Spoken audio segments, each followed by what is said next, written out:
فما بکت علیہم السماء، پھر ان پر نہ آسمان رویا نہ زمین روئی۔ آسمان نے بھی ان پر آنسو نہیں بہائے، زمین نے بھی ان پر آنسو نہیں بہائے۔ میرے دوستو، آسمان اور زمین کے رونے کے دو مطلب ہیں۔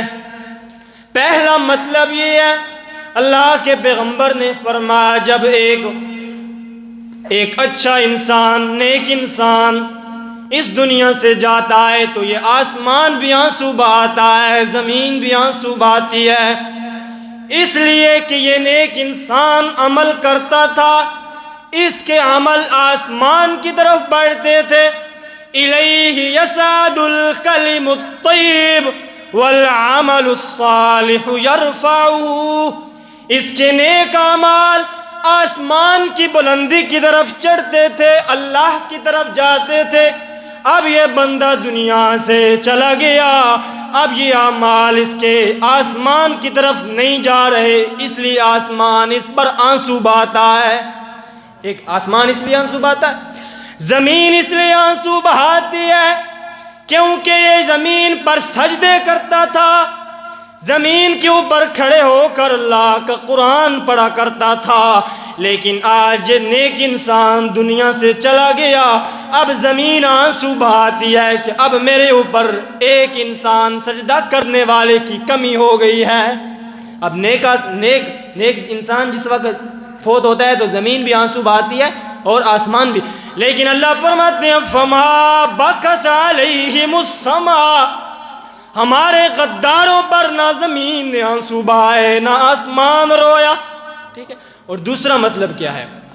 دوسرا مطلب یہ ہے بکت اہل السماء والارض، آسمان والے فرشتے جو انسان کے نیک اعمال لکھا کرتے تھے، جب انسان نیک اعمال کرتا ہے تو فرشتے انسان کے اعمال لکھتے ہیں، اور زمین والی مخلوق کیونکہ ان کے ساتھ انسان کا رہن سہن اچھا ہوتا ہے، اللہ فرماتے ہیں جب ہمارے غداروں کو ہم نے پکڑا، ان کا نام و نشان ہم نے صفحہ ہستی سے مٹایا، فما بکت علیہم السماء، ان پر نہ آسمان رویا نہ زمین روئی، وہ اسی طرح دنیا سے چلے گئے، رونے والا بندہ نہیں ملتا تھا۔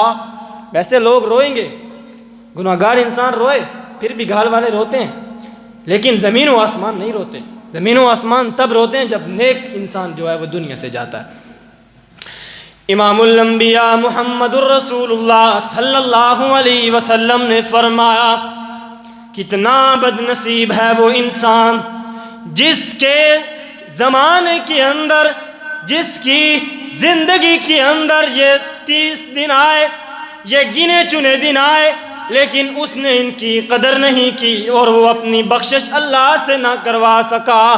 کتنا بد نصیب ہے یہ انسان۔ اور میرے دوستو، روزے کا مطلب یہ ہے کھانے سے رک جانا، پینے سے رک جانا، خواہشات سے رک جانا، یہ 3 مطلب ہے روزے کے۔ اور چوتھا مطلب جو عظیم مطلب ہے وہ یہ ہے کہ انسان رمضان المبارک کے مہینے کے اندر اپنی زندگی کے رخ کو بدل ڈالے، اپنی زندگی کے رخ کو بدل ڈالے۔ ورنہ اگر انسان اس مہینے کے اندر کھانے سے رکا رہا، پینے سے رکا رہا، خواہشات سے رکا رہا، رمضان گیا تو پھر اللہ کی نافرمانی کرنا شروع کر دی۔ یہ نہیں ہے، زندگی کے رخ کو بدلنا ہے کہ جس طرح روزے کی حالت میں تنہائی ہونے کے باوجود، اکیلا پن ہونے کے باوجود میں کھانا نہیں کھاتا تھا،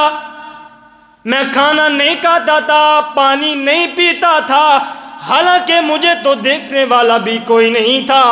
میرے دوستو، جب انسان رمضان کے مہینے میں یہ عقیدہ رکھتا ہے کہ تنہائی میں مجھے دیکھنے والا کوئی نہیں ہے سوائے اللہ کے، یہی عقیدہ انسان نے رمضان المبارک کے گزرنے کے بعد اس وقت رکھنا ہے جب تنہائی میں گناہ کرنے لگ جائے۔ اس وقت بھی یہ سمجھ لے کہ مجھے لوگوں کی آنکھیں تو نہیں دیکھ رہی لیکن اللہ کی آنکھ دیکھ رہی ہے۔ بس یہی رمضان کا مطلب یہ ہے۔ اور میرے دوستو، رمضان المبارک کے مہینے میں اللہ کے لیے کچھ وقت نکالیے گا، تنہائی میں بیٹھ کر اللہ سے باتیں کیجئے گا۔ اگر دن میں وقت نہ ملے کوئی بات نہیں، جب اپنے بستر پر رات کا وقت جب سارے کے سارے چراغ بجھا دیے جائیں، سارے کے سارے لوگ سو جائیں، اللہ کے سامنے ہاتھ باندھ کر کہیں پروردگار اب تیرے سوا مجھے دیکھنے والا کوئی نہیں ہے، میرے سارے راز تیرے سامنے ہیں، میرے سارے گناہ تیرے سامنے ہیں، پروردگار میں نے سارے گناہ جو کیے ہیں وہ تیرے سامنے ہیں، لیکن پروردگار میرے رازوں پر دنیا میں بھی پردہ ڈالنا، آخرت کے دن بھی پردہ ڈالنا۔ یہ چند لمحات اللہ کے لیے نکال۔ یوم تبلی السرائر، جس دن رازوں کو فاش کیا جائے گا، رازوں کو کھولا جائے گا، لیکن یہ انسان جس نے اپنی زندگی میں اپنے سارے راز بجائے لوگوں کو بتانے کے اللہ کو بتائے، اس کے رازوں پر اللہ پردے ڈال دے گا۔ اور وہ دن کیسا ہوگا؟ اس دن میں سارے کے سارے لوگوں کے رازوں کو فاش کیا جائے گا۔ اور میرے دوستو، ایک بڑی سکرین لگا کر، یہ مثال دے رہا ہوں، بڑی سکرین لگا کر اللہ انسان کے سارے رازوں کو اس پر چلائیں گے، اور کتنی بد نصیبی ہوگی، مجمع میں انسان کی والدہ بھی موجود ہوگی، انسان کے بہن بھائی بھی موجود ہوں گے، انسان کے والدین بھی موجود ہوں گے، انسان کے دوست بھی موجود ہوں گے، اللہ رازوں کو دکھا رہا ہوگا، لیکن رب العالمین فرماتے ہیں میں اس دن اس انسان کے رازوں کو بھی چھپا لوں گا جس نے دنیا میں مجھے راز بتائے ہوں گے۔ اللہ کو راز بتائیں؟ اللہ تو کسی کو نہیں بتا، لوگ تو آپ کے رازوں کو فاش کریں گے، کبھی اس محفل میں، کبھی اس محفل میں، کبھی یہاں کبھی وہاں۔ تنہائی میں بیٹھ کر اللہ کے سامنے آنسو بہائیے گا۔ اللہ کے پیغمبر نے فرمایا قیامت والے دن سبعۃ یظلهم اللہ تعالی فی ظلہ یوم لا ظل الا ظلہ۔ قیامت والے دن، جس دن رب العالمین کے عرش کے سائے کے سوا کوئی سایہ نہیں ہوگا، اس دن رب العالمین اپنے 7 بندوں کو عرش کا سایہ عطا فرمائیں گے۔ کتنے بندوں کو؟ بس یہ سن لیں پھر ختم کرتے ہیں۔ کتنے بندوں کو؟ 7 بندوں کو۔ یہ 7 بندے ایسے ہوں گے اللہ تعالیٰ ان کو اپنے عرش کا سایہ دیں گے، اور قیامت والا دن ہر طرف سے گرمی کی بچھاڑ ہوگی، گرمی ہی گرمی ہوگی، زمین تانبے کی اور سورج سوانحے کے قریب اللہ تعالیٰ اپنے عرش کا سایہ دیں گے۔ پہلا انسان الامام العادل، عدل کرنے والا حکمران، جس نے اپنی رعایا پر عدل کیا، انصاف کیا، رب العالمین قیامت والے دن اس کو اپنے عرش کا سایہ عطا فرمائیں گے۔ اب اس کو تھوڑا سا میں کھولتا ہوں، سمجھے۔ ایک انسان جس کو رب العالمین نے پوری دنیا کی حکمرانی دی، وہ پوری دنیا پر جب انصاف قائم کرے گا تو اللہ اس کو عرش کا سایہ دیں گے۔ اب یہ پوری دنیا، اب تھوڑا نیچے آئیں۔ ایک انسان جس کو رب العالمین نے ایک ملک کا حکمران بنایا، یہ اپنے ایک ملک کے اندر انصاف قائم کرے، اللہ اس کو عرش کا سایہ دیں گے۔ اور ایک انسان جس کو رب العالمین نے ایک گھرانے کا امیر بنایا، ہر انسان اپنے گھرانے کا امیر ہوتا ہے، جو بڑا ہوتا ہے والد ہوتا ہے، یہ انسان اپنے گھر کے اندر انصاف کا بول بالا کرے۔ انصاف کا بول بالا کیسے کرے؟ نماز میں جاتے وقت اپنی اولاد کو اٹھائے، اپنی بہنوں کو اٹھائے، اپنی بیوی کو اٹھائے کہ وقت ہو گیا نماز کا۔ یہ گھر میں انصاف ہو رہا ہے، سب کے ساتھ اتنی محبت کرے جتنی دوسرے کے ساتھ کرتا ہے۔ اب یہ انسان ہے جس کو اللہ نے گھر کا حکمران بنایا۔ اب اس سے نیچے آئے، ہر انسان کو اللہ نے اپنے جسم کا حکمران بنایا ہے، ہر انسان کو اپنے جسم کا حکمران۔ یہ ایک کائنات ہے۔ جو انسان اپنے جسم پر انصاف کرے، ہاتھوں سے وہ کرے جو اللہ کہتا ہے، آنکھوں سے وہ دیکھے جو اللہ چاہتے ہیں، کانوں سے وہ سنے جو اللہ چاہتے ہیں۔ اللہ فرماتے ہیں جس انسان نے اپنے جسم پر اللہ کی حکمرانی تقسیم کر لی، اللہ کی حکمرانی کو مان لیا، انصاف کیا، قیامت والا دن آئے گا، میں اس انسان کو جنت میں، میں اس انسان کو اپنے عرش کا سایہ عطا فرماؤں گا۔ بہت آسان ہے، ہر انسان اللہ کی باتوں کو مانے، اللہ کے حکموں کو مانے۔ دوسرا انسان جس کو رب العالمین قیامت والے دن اپنی عرش کا سایہ عطا فرمائیں گے، یہ وہ انسان ہے جو جوانی میں توبہ کرتا ہے، جوانی میں توبہ کرتا ہے۔ جس وقت اس کے بال کالے سیاہ تھے، اس کی آنکھوں میں چمک تھی، اس کا قد تناور تھا، اس کی زبان میں ایسی مٹھاس تھی کہ بولتا تھا تو لوگ سنتے رہتے تھے۔ اس وقت جب اللہ کے در پہ آ گیا، اللہ کے سامنے جھک گیا، یوں تھا اللہ کے سامنے اپنے آپ کو یوں جھکا دیا، اللہ اس کو بھی قیامت والے دن اپنے عرش کا سایہ عطا فرمائیں گے۔ در جوانی توبہ کردن شیوائے پیغمبری، در جوانی توبہ کردن شیوائے پیغمبری، وقت بیری گرگ ظالمی شبت پرہیزگار۔ میرے دوستو، جوانی میں توبہ کرنا پیغمبروں کا شیوا ہے، جوانی میں عبادت کرنا پیغمبروں کا شیوا ہے، ورنہ بڑھاپے میں تو بھیڑیا بھی کہتا ہے کہ آج کے بعد بکریوں کو نہیں کھاؤں گا۔ اب نہیں کھائے گا، اب تو منہ کے اندر دانت نہیں ہے، اب تو کھانے کی طاقت نہیں ہے۔ بڑھاپے میں تو انسان توبہ کرتا ہی کرتا ہے، جوانی میں توبہ کرے۔ کتنے بندے ہو گئے؟ بولے 2 بندے ہو گئے۔ تیسرا انسان جس کو رب العالمین قیامت والے دن اپنے عرش کا سایہ عطا فرمائیں گے، یہ وہ انسان ہے جو نماز کھڑی ہونے سے پہلے نماز کا انتظار کرتا ہے۔ نماز کھڑی ہونے سے پہلے نماز کا انتظار کرے کہ ابھی کھڑی ہوگی، ابھی کھڑی ہوگی، کوئی بھی نماز ہو، صبح کی ہو، ظہر کی ہو، مغرب کی ہو، انتظار کرتا ہے۔ اس کو اللہ قیامت والے دن عرش کا سایہ عطا فرمائیں گے۔ چوتھے دو وہ بندے ہیں جنہیں اللہ قیامت والے دن عرش کا سایہ عطا فرمائیں گے، جو ایک دوسرے کے ساتھ محبت کرتے ہیں تو صرف اللہ کی رضا کے لیے کرتے ہیں۔ کس کے لیے؟ صرف اللہ کی رضا کے لیے انسان سے محبت کرے، اس سے بڑی کوئی چیز نہیں۔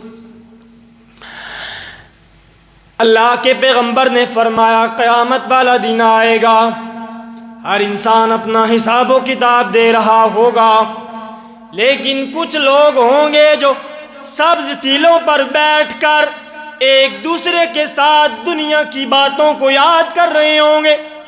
باقی انسان اپنی مشکلات میں ہیں، وہ حساب و کتاب دے رہے ہیں، پسینے میں ڈوبے ہوئے ہیں، لیکن یہ کچھ لوگ ہوں گے جو سبز ٹیلوں پر بیٹھ کر دنیا کی باتوں کو یاد کر رہے ہوں گے۔ سوال کیا جائے گا یہ لوگ کون ہیں؟ جواب آئے گا یحابون فی اللہ، یہ دنیا میں ایک دوسرے کے ساتھ اللہ کی رضا کے لیے محبت کیا کرتے تھے۔ کس کی؟ اللہ کی رضا کی۔ اس پر تو میں بہت ساری حدیثیں آپ کو سنا دوں گا، بس ایک اور سن لیں۔ اللہ کے پیغمبر ایک دن سواری پر سوار ہیں، آپ کے پیچھے حضرت ابو ذر غفاری رضی اللہ تعالیٰ عنہ تشریف فرمائے، وہ بھی سواری پر سوار ہیں۔ اللہ کے پیغمبر نے آواز لگائی یا ابا ذر، پیچھے بیٹھے تھے نا، یا ابا ذر، ابو ذر میری بات سن۔ عرض کرنے لگے لبیک یا رسول اللہ وسعدیک، حاضر ہوں اللہ کے رسول، میری جان بھی آپ پر قربان ہے۔ اللہ کے پیغمبر خاموش ہو گئے۔ دوسری مرتبہ آپ نے پھر آواز لگائی، تیسری مرتبہ آپ نے پھر آواز لگائی یا ابا ذر میری بات سن۔ ابو ذر عرض کرتے ہیں اللہ کے رسول حکم فرمائیے گا۔ اللہ کے پیغمبر نے فرمایا انا احبک، اے ابو ذر میں تجھ سے محبت کرتا ہوں۔ میرے دوستو، ساری دنیا رسول اللہ سے محبت کرے، وہ کتنا عظیم انسان ہوگا جس کے بارے میں اللہ کے رسول فرمائے ابو ذر میں تجھ سے محبت کرتا ہوں۔ کیسا عظیم انسان ہے۔ تو یہ دو لوگ جو ایک دوسرے کے ساتھ اللہ کی رضا کے لیے محبت کرتے ہیں، دین کے لیے محبت کرتے ہیں، قیامت والے دن اللہ ان کو عرش کا سایہ عطا فرمائیں گے۔ کتنے ہو گئے؟ 4. بس ختم کرنے لگا وہ آپ میرا ساتھ دیں. کتنے؟ 4. 5واں وہ انسان جس کو تنہائی میں ایک اونچے نسب والی عورت نے اپنی طرف دعوت دی کہ آ میرے ساتھ برا کام کر، لیکن اس نے تنہائی میں ہوتے ہوئے کہہ دیا کہ میں اللہ سے ڈرتا ہوں. رب العالمین کے پاک پیغمبر نے فرمایا قیامت والے دن اللہ اس کو بھی عرش کا سایہ عطا فرمائے گا. 5 بندے. یہ بڑا مشکل ہوتا ہے. اللہ تعالیٰ انسان کو مشکل وقت میں ثابت قدم رکھے. اللہ کی توفیق کے سوا کچھ نہیں ہو سکتا. 5واں انسان اللہ کے پیغمبر نے فرمایا 5واں وہ انسان ہے جو ایک ہاتھ کے ساتھ اللہ کے راستے میں صدقہ کرتا ہے لیکن دوسرے ہاتھ کو پتہ بھی نہیں چلتا. دوسرے ہاتھ کو پتہ بھی نہیں چلتا. تنہائی میں ایسے صدقہ کرتا ہے نا غریبوں پر، مسکینوں پر، اللہ کے راستے میں نکلے ہوئے پر. دوسرے تیسرے انسان کو تو چھوڑیں، اس ہاتھ کو بھی پتہ نہیں چلتا. یہ کنایا ہے، یعنی کہ چھپ کر صدقہ کرتا ہے. قیامت والے دن اللہ اس چھپ کر صدقہ کرنے والے کو بھی عرش کا سایہ عطا فرمائیں گے. اور میرے دوستو 7واں وہ انسان جس کے لیے میں نے حدیث سنائی، وہ انسان وہ ہے جو تنہائی میں بیٹھ کر اللہ کو یاد کرے اور اس کی آنکھوں سے آنسو نکل آئے. تنہائی میں بیٹھ کر، لوگوں کے سامنے بہائے ہوئے آنسو نہیں، یہ تو مگرمچھ کے آنسو ہوتے ہیں. تنہائی میں بیٹھ کر اللہ کو یاد کرے، اللہ کے عذاب کو یاد کرے اور اس کی آنکھیں بھیگ جائیں. قیامت والے دن رب العالمین اس کو اپنے عرش کا سایہ عطا فرمائیں گے. اللہ کے پیغمبر نے فرمایا 2 قطروں پر جہنم کی آگ حرام ہے. کتنے قطروں پر؟ 2 قطروں پر، مطلب 2 قطرے بہانے والوں پر. ایک وہ قطرہ جو میدان جہاد میں شہید کے جسم سے خون کا نکلنے والا قطرہ ہے، اور دوسرا وہ قطرہ جو گناہگار انسان کی آنکھوں سے نکلنے والا آنسو کا قطرہ ہے. ان 2 قطروں پر رب العالمین نے جہنم کی آگ کو حرام کیا ہے. میرے دوستو یہ رمضان المبارک کا مہینہ ہے، اس میں رب العالمین کو راضی کیجئے گا. اللہ کی رحمت کا ٹھاٹھے مارتا ہوا سمندر ہے. ٹھاٹھے مارتے ہوئے سمندر میں بھی موجیں ہیں، موج زن ہو رہی ہیں. وہ چھلک چھلک کر اپنی طرف بلا رہی ہیں. حل من مستغفرین. اللہ ہر رات آسمان دنیا پر تشریف لاتے ہیں جیسے ان کی شان ہے اور آواز لگاتے ہیں حل من مستغفر. کون ہے مجھ سے معافیاں مانگنے والا؟ معاف کرنے کے لیے آ گیا ہوں. کون ہے مجھ سے رزق مانگنے والا؟ رزق دینے کے لیے آ گیا ہوں. لیکن میرے دوستو رب العالمین کے پیغمبر نے فرمایا بد نصیب ہے وہ انسان جس کی زندگی میں رمضان المبارک کا مہینہ آیا لیکن وہ اپنے پروردگار سے بخشش نہ کروا سکا. الا من تاب و آمن و عمل عملا صالحا فاولئک یبدل اللہ سیئاتہم حسنات. اللہ فرماتے ہیں قرآن مجید میں بے شک وہ لوگ جنہوں نے اپنے پروردگار کی طرف رجوع کیا، جو اپنے پروردگار کی طرف لوٹ گئے، نیک اعمال کرتے رہے، ایمان بھی لائے، ایمان مضبوط تھا، عمل صالح بھی کیے، عمل مضبوط تھے، رب العالمین ان کے گناہوں کو مٹا کر اس کے بدلے میں نیکیاں لکھ دیں گے. الا من تاب و آمن و عمل عملا صالحا. اب ایک مطلب تو یہ ہے کہ گناہوں کو مٹا کر نیکیاں لکھیں گے. دوسرا مطلب یہ مطلب ابھی ہمیں استاد جی نے اس دورے کے اندر استاد جی نے لکھوایا، احمد شعیب صاحب نے حفظہ اللہ تعالی. سنیں بڑا خوبصورت ہے. الا من تاب وآمن وعمل عملا صالحا فاولئک یبدل اللہ سیئاتہم حسنات. اللہ فرماتے ہیں میرا بندہ تو نے زندگی میں بڑے گناہ کیے ہیں، تو نے زندگی میں میرے سامنے جھوٹ بھی بولا ہے، میرے ہر حکم کی تو نے نافرمانی کی ہے، لیکن توبہ کر. اب جس وقت انسان توبہ کرتا ہے تو پہلے تو کوئی نیکی بھی نہیں تھی، جب توبہ کیا تو اس توبہ کی وجہ سے رب العالمین نے وہ سارے گناہ مٹائے جو اس نے پیچھے کیے. اب نامہ اعمال بالکل خالی ہو گیا، کچھ بھی نامہ اعمال میں نہیں بچا ہے.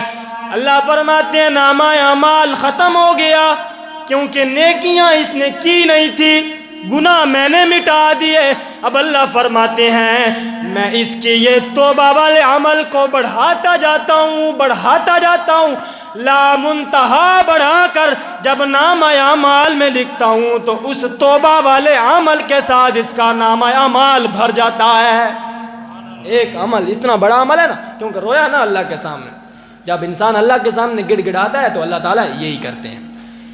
ایک حدیث رہتی ہے وہ نہیں سناتا ہوں، آپ نے افطاری کا جو ہے وہ بھی تیاری کرنی ہے. اللہ تعالیٰ سے دعا ہے کہ ہمیں اپنی طرف رجوع کرنے کی توفیق عطا فرمائے. الحمدللہ رب العالمین والصلاۃ والسلام علی